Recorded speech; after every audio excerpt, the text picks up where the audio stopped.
NCERT series lecture में आपका स्वागत है। इसमें हम आप लोगों को भूगोल पढ़ाएंगे।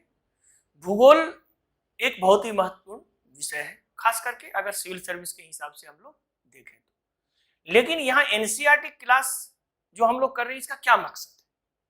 अगर आप देखें, चाहे पीटी का क्वेश्चन देखें, मेंस का क्वेश्चन देखें यूपीएससी में, तो विगत वर्षों में खास करके जब से नया पैटर्न शुरू हुआ है तब से आप देखेंगे तो जो एनसीईआरटी है वो पूरा बेसिक है। इसमें यानी जो भी सिद्धांत है, जो भी मौलिक तत्व आपको क्वेश्चन में मिलेंगे वो सारे एनसीईआरटी से लिए जाते हैं। अब सवाल ये है कि हम कौन से एनसीईआरटी के बुक को पढ़ें, कौन सी ना पढ़ें। खास करके अगर हम ज्योग्राफी के बारे में अगर हम बात करें तो जैसा कि हमने आपको बताया इससे पहले भी कि ज्योग्राफी बहुत ही महत्वपूर्ण सब्जेक्ट है। तो ज्योग्राफी क्या है? एक साधारण नहीं है बल्कि गतिशील सब्जेक्ट है, यानी वो डे बाय डे चेंज होता रहता है। अगर आप करंट अफेयर्स देखेंगे तो इन्वायरमेंट से रिलेटेड आता है। जैसे अभी हाल फिलहाल में ही आपका एक नया महाद्वीप की खोज की बात की जा रही है जो सबमर्ज हो गया, जीलैंडिया के बारे में आप लोगों ने सुना होगा।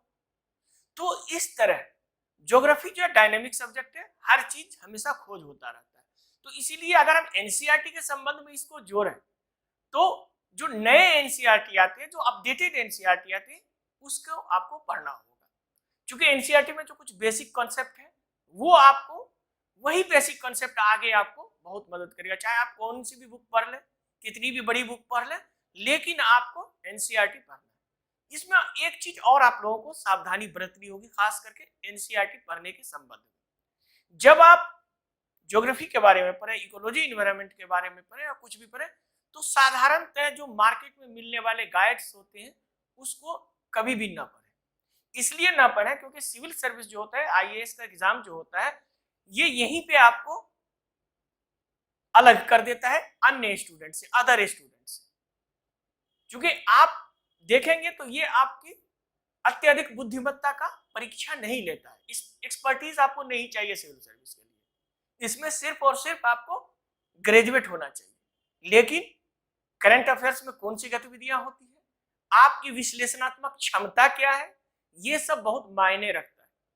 क्योंकि आपको सिर्फ अगर पीटी पास कर लेते हैं उससे कोई मतलब नहीं बनता जब तक कि आप फाइनल एग्जाम नहीं निकालते। जो बेसिक कंसेप्ट है, तो इसी बेसिक कंसेप्ट को ध्यान में रखते हुए हम लोग ये सीरीज शुरू कर रहे हैं और उम्मीद है कि आप लोगों को बहुत ही पसंद भी आएगा और ये आप लोगों के लिए बहुत ही लाभकारी भी होगा।